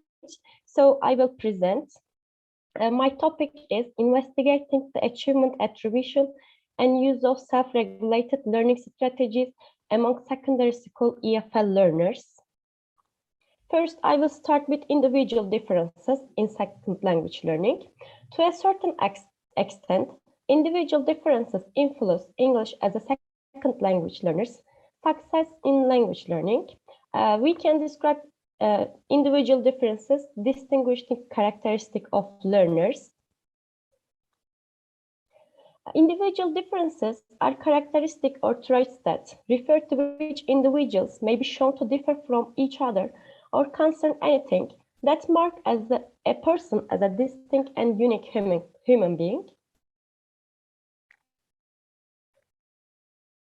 Individual differences are believed to be very important from practical point of view because individual differences have been found to be most consistent predictors of second language learning success. And what are the individual differences? We can say ability, aptitude, anxiety, creativity, language learning strategies, learner beliefs, learning styles, motivation, personality, self-esteem, willingness to communicate, self-regulation, and attribution are all individual differences and have been discussed from different perspectives and disciplines for long years. Self-regulation refers to the degree to which individuals are active participants in their own learning. As such, it is a more dynamic concept than learning strategy, as it highlights the learner's own strategic effort to manage their own achievements through specific beliefs and processes. So we can say self-regulation, a capacity of control one's thoughts, feelings, and behavior in achieving to one's goal. And what is self-regulated learning is an active process in which learners adjust their learning process. And self-regulated learning consists of implementing skills about self-concepts such as awareness, motivation, behavior, and select distinct features for each learning task. So self-regulated learners set specific and achievable goals, adjust time efficiently, self-evaluates own learning process, identifies causal attributions, and readjusts learning process. And self-regulated learners an active agent of their learning. So the learners profoundly analyze the learning process. And we can see Pinterest identifies 4 areas for self-regulated learning: cognition, motivation, behavior, and context. And according to this, he developed a model. This self-regulation model, there are 4 phases. The forethought phase includes planning. The monitoring phase, learners monitors the learning process. The management includes the uses of regulation and control strategies. The reflection phase, the learner evaluates himself or herself, and in here we will see attributions. An attribution refers to constructions imposed by perceivers to account for the relation between an action and outcome. Attribution theory deals with the reasons that individuals attribute to their perceived success in situations where achievement is considered. If, for example, we ascribe past failure in particular task low ability on our part, the chances are that we will not try the activity ever again. Whereas if we believe that the problem lay in our insufficient effort or the unsuitable learning strategies that we had employed, we are more likely to give it another try. Attribution theories assume that individuals seek to understand why events have occurred. Learners attribute their success and failure on evaluation stage of self-regulation. Attributions refer to meaningful explanations about learners' success and failure. Attribution comprises 3-stage processes: perception or observation of the behavior, thinking that it was an intentionally performed behavior, and determining a forcefully performed behavior.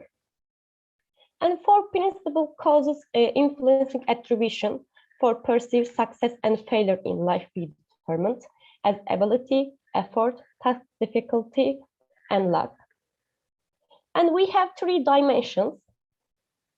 Locus of causality refers to internal or external reasons. Stability refers to whether cause changes by time or not. Controllability is about the control of the cause. And in here we see ability is an internal, stable, uncontrollable. Effort, internal, unstable, controllable. Task difficulty, external, stable, uncontrollable. And luck, external, unstable, uncontrollable. Attribution.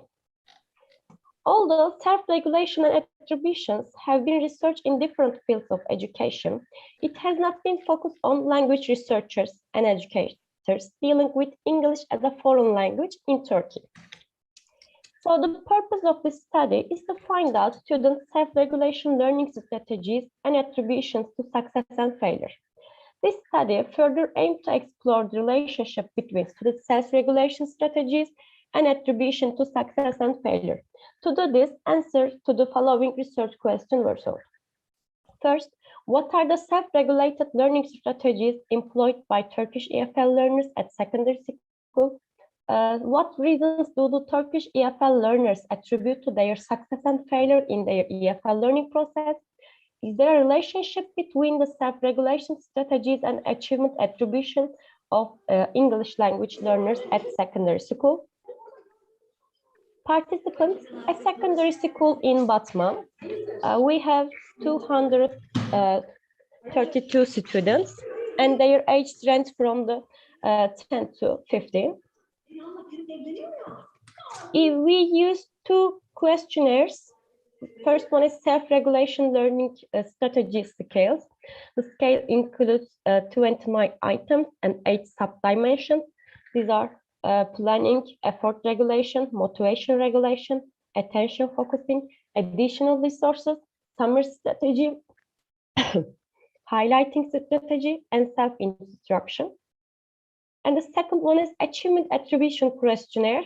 There are 2 parts. Sorry, 11 items for success and 12 items for failures, with 23 items in total. We use descriptive of students' opinion about the program. Sorry.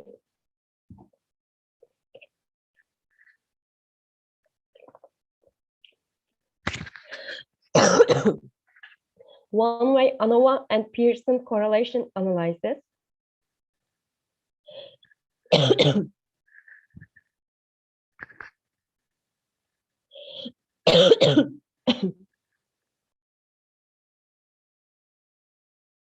Take your time, no problem, Rukia.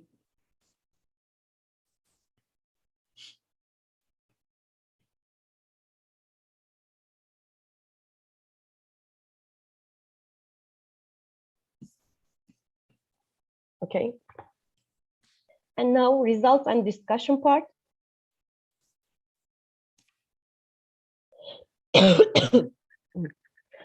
As you can see, we see right now sub-dimensions of self-regulation.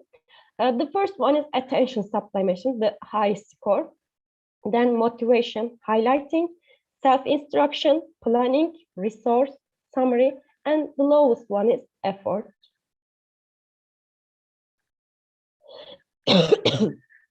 Finding of the study indicated that attention focusing was the mostly used self-regulation strategy, while effort regulation was the last one. Students prefer quiet places for studying. These are the items for attention focusing. Students prefer quiet places for studying. Try to remove distracting things while studying. Put only the necessary resources on desk. Turn off the TV while studying, and adjust study place before starting to study. Students, we can say students prefer avoiding things which are related to their studying negatively. And attention gives students awareness of learning, and students start to learn with this awareness. With attention, students take necessary precautions for studying environment. So it can be inferred that attention makes our learning more effective. The result of mean values for effort regulation is the lowest.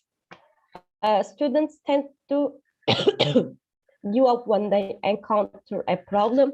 The results demonstrate that students are not good at managing a study time and taking decisions while studying. And when we look at the grades, we found motivation is meaningful. Difference is motivated. We have The result of the study showed that only motivation is meaningful between groups, and this result comes from 5th graders. Students take the high school entrance exam, so maybe it makes a negative attitude for students. And when students' grades are increased, their attitudes to English may change due to this exam. And also, while grade of students increase, they change their English belief to negative. Moreover, if students' grades increase, their usage of self-regulation decreases.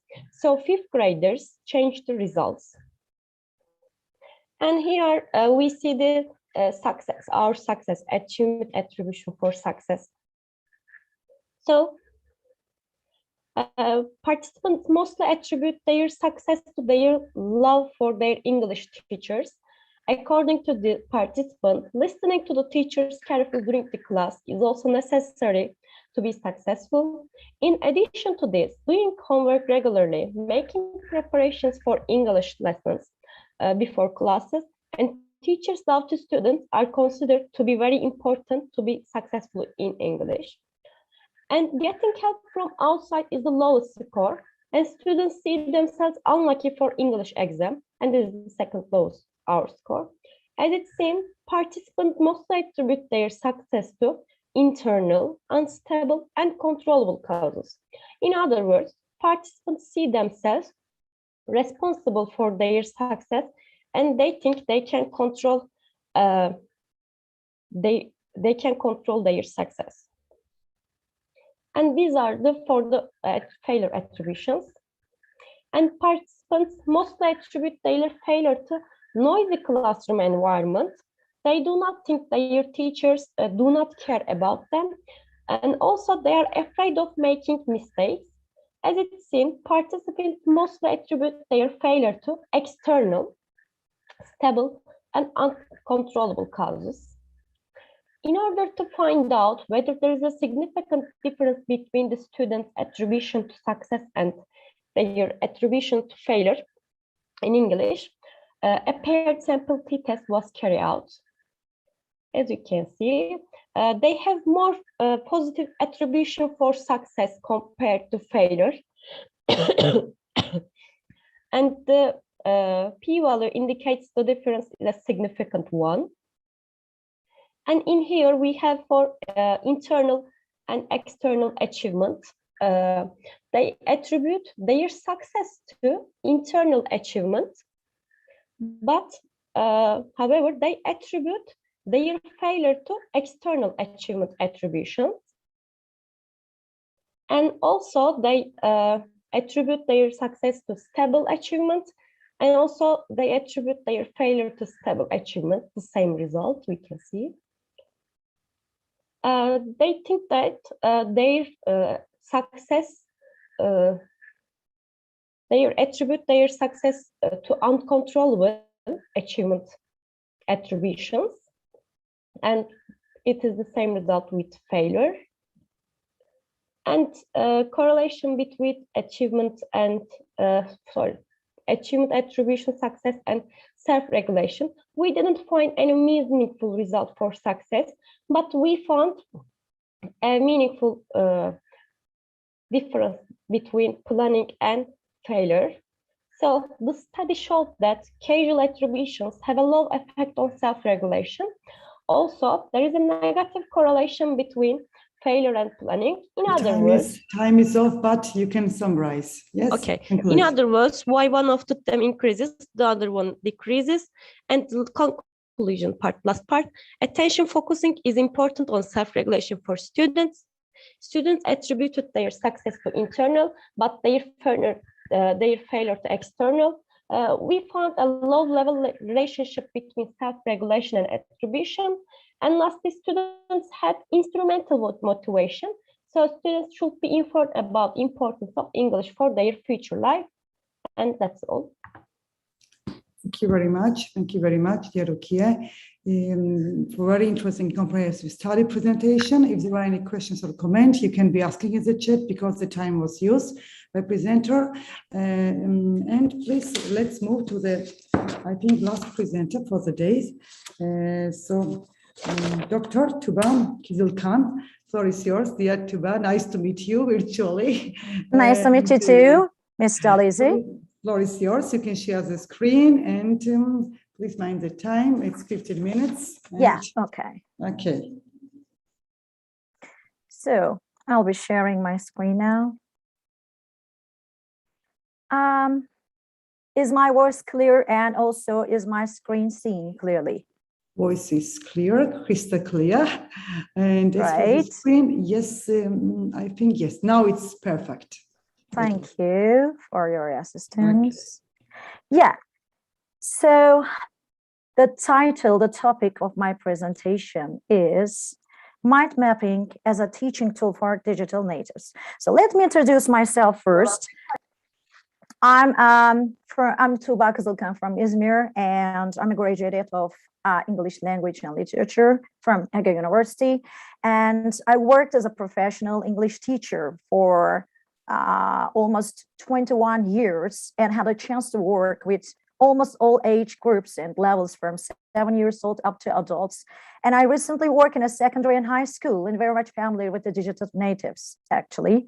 And I have classes for specific reasons for professionals, speaking classes, and English for academics as well. And I'm also an instructor of mind mapping and memory techniques. And having recently completed a master of English language teaching from Ahmet Yesevi University, I've been doing some academic research on several subjects. And I've been using my mind mapping in my classes while teaching grammar, vocabulary, and other skills involved in language teaching, actually. And this presentation explains who are the digital natives and what are their characteristics and why mind mapping works so well for them, including my personal experiences. So let me start. Okay, here is a mind map I created. Sorry, yeah. And what is a digital native? And let me start by explaining what is a digital native. A digital native is a person who is very familiar with digital technology, computers, etc., because they have grown up with them. The first generation to be a part of the digital native group, millennials, were born broadly between the years of 1980 and 2000. Young people currently part of Generation Z were born after the year 2000. And this generation, even more so than millennials, have spent more time in their life, in their real life, in the digital world. And they feel comfortable in expressing themselves in much better way through using internet and social media, and tend to perceive things and real world through gamification. That means they prefer games to serious work, actually. And what is a hypertext? Hypertext is a text which is not constrained to be linear. And it is a text which contains links to other text. This term was coined by Ted Nelson around 1965. And hypermedia is a term used for hypertext, which is not constrained to a text. It can include graphics and video and sound, which attracts the digital natives a lot, actually. And the digital natives have hypertext minds, which mean that they like to learn and comprehend things with these instruments. And they're not tolerant of spending much time reaching information or anything else. So they're so quick in everything they do, and they require efficient results. The study of 4,066 full-time Generation Z, which is the age of 22 or younger, and the millennial, actually, these terms are involved in the digital natives. And the millennial, 23 to 34-year-olds, we call them millennial, employees in 10 countries, including the United States and the United Kingdom, China, and India as well, found that about 4 in 10 respondents prefer working in a corporate office and they prefer in-person communication, cover digital alternatives such as email, social networking, and video conferencing. And they also like to learn and share digitally externalized environments.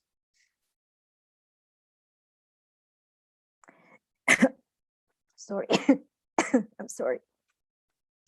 And let me explain who Prensky is. Actually, he's an internationally acclaimed speaker and education consultant known as a practical visionary and coiner of terms, the digital native and digital immigrants, which is actually the theme of our Congress. Mark has authored 7 books and spoken in over 4 countries, and he has published over 100 articles and essays and publications, including Educational Leadership, Educaus, Edutopia, and Educational Technology. And his writings have been translated into 11 different languages. Mark's 2010 book, Teaching Digital Natives, is a bestseller among educators around the world. And his more recent books include From Digital Natives to Digital Wisdom, which was published in 2012, and The World Needs a New Curriculum, which was published in 2015, and Education to Better Their Worlds, Unleashing the Power of 21st Century Kids, which was published by Teaching College Press in 2016. And he says, grow up with new technology. They have spent their entire lives surrounded by and using computers, video games, digital music players, video cams, cell phones, and all other tools and toys of the digital ages. Computer games, email, the internet, cell phone, and instant messaging are integral parts of their lives, as indicated by Prensky in 201. Yes, and then what is a mind map and who is Tony Buzan? Tony Buzan is a world-renowned inventor of mind maps and a multi-million copy best-selling author of How to Mind Map and Mind Maps for Kids series. He appears, actually he died 2 years ago, and he appeared regularly on television and lectures all over the world. He advised international businesses, governments, educational authorities, and Olympic athletes. His work has been published in 100 countries and 30 languages. So what is a mind map? A mind map is an easy way to brainstorm thoughts organically without worrying about order and structure. It allows you to visually structure ideas to help with analysis and recall. A mind map is a diagram for representing tasks, words, and concepts or items linked to and arranged around a central concept or subject using a nonlinear graphical layout that allows the user to build an intuitive framework around a central concept. And a mind map can turn a long list of monotonous information into a colorful, memorable, and highly organized diagram that works in line with your brain's natural way of doing things.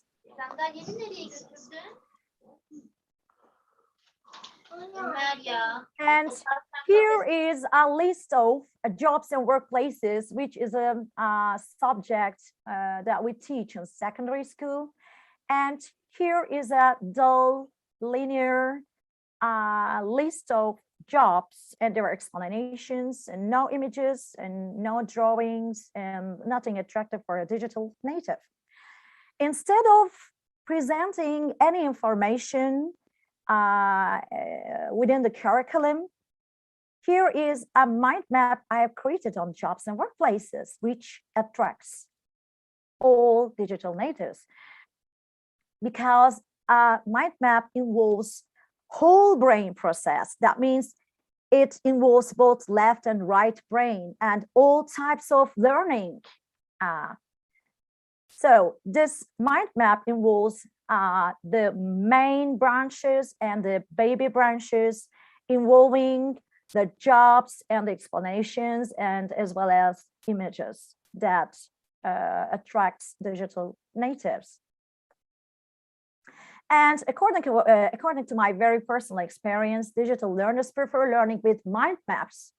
Actually, I have never met any students of mine that do not like learning through mind maps, and they have already started noting down through mind maps in any other school subjects. Actually, they have a linear approach to information, and they learn through catchy keywords and highlighted main points, and they prefer to learn in a fun way, which is untraditional.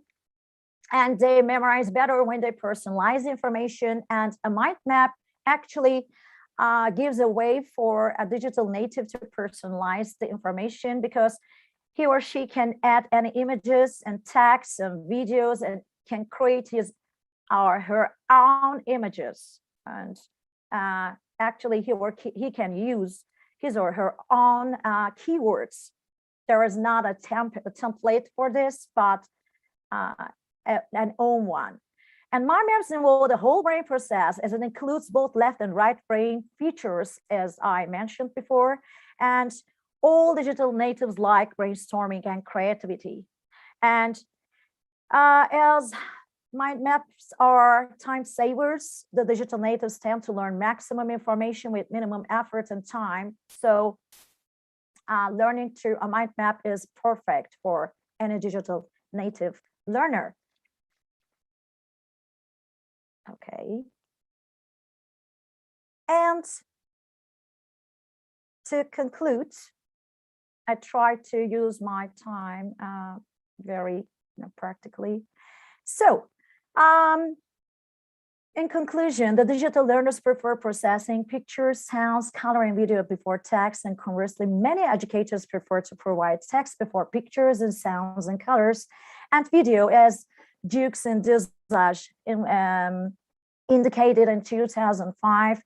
In a mind map, the digital natives can visualize ideas, and they can add creative videos and use colors and pictures as well.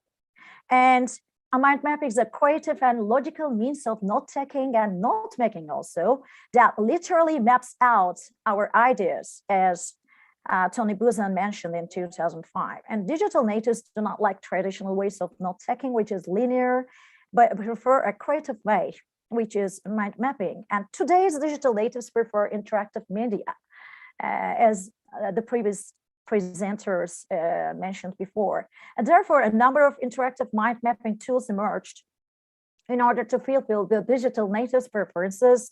For example, iMindMap, the one I've been using, Buzan's mind map, the version 4, and my map manager and my master, MindNote, FreeMind, and there are tens of more. Actually, some of them are free and some of them need to be paid. And digital natives expect to use more digital media devices in their daily lives, which enables them to integrate various applications such as PowerPoint slides, video clips, Excel spreadsheets, websites, three-dimensional illustrations, and colorful images and icons. And mind mapping appears one of the most efficient tools for a digital native to learn with fun and collaborate, brainstorm, sort information. And it's also a preeminent tool as it involves both left and right brain and appeals visual, auditory, and kinesthetic learners. And this is the end of my presentation. And thank you for your patience. And any questions are welcome. Thank you. Thank you, dear Tuba. I think it was really, really great presentation with visuals, with mind mapping and guiding us as you actually guide your learners, I'm sure, because this is really great tool for engaging them and for getting the best out of our learners and to combine all learner styles. That's why thank you very much for your good tips, and because showing the variety of tools of mind mappings, which I did not know all of them. Thank you very much. I think there was one question from Azra, and if I can present this question, can we use infographics as the theme of mind maps for creative group activities? Thank you, Azra, for your great question. And Tuba, if you can answer our just participant. If you can give some kind of advice. Absolutely. Any kind of visuals can be used for creative group activities. It works individually, and also it works for the group activities, the collaborative activities. So I agree with you, Ezra. You can absolutely perfectly use infographics the same way mind maps are used. Thank you for your question. Thank you very much. So, any other questions, any other comments? I think there are no other comments and questions, and only applause and only like so satisfaction with it was I think logical climax conclusion of our session. Today is very long day, starting with plenary sessions and the topic of digital native, topic of digital trust, and which has more than ever became a topic of great crucial and importance to all of us due to the emergency digitalization in EFL, especially in all areas of education, but especially in EFL education.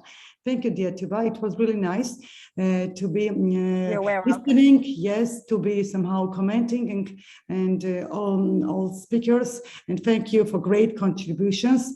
I think you were, I think I'm not mistaken, and you are the last speaker, but not least, definitely. And if there are no comments, I think we can be closing the session. And again, I am really thankful to those who actually stayed to the end and supported all our speakers with your comments, with your listening, and which really matters, because without audience, without this feedback, there is it's not effective communication. So it should be double-sided. So I think we can be closing our session if there are any comments from organizers, but I'm not mistaken, there is no one to be presenting. Yes, from the audience, no one. Please give me some feedback, some sign. Okay, so I think that we can be closing. And thank you very much once again. And let's stay in touch with EFL educators, and let's stay digitally connected, and let's try to somehow do our best in order to become, I myself was writing in the chat that I'm digital, not native immigrant, but due to the pandemic, we had to somehow adapt and get new skills and meet our learners' needs, because they are definitely digitally natives. So if there are no comments, Tuba, so I will be saying goodbye from Georgia. It's already 9 o'clock. And so I think we had a very successful session, and thank you very much. Hope to be seeing you in person one day and continue this fruitful discussion in face-to-face modality. Have a nice evening. Greeting to Turkey, to various parts of Turkey. I think mostly participants from neighboring country were here. Have a nice evening. Bye for now, and see you soon. Bye. Bye. Have a nice evening. Have a nice evening too. Okay. I think good.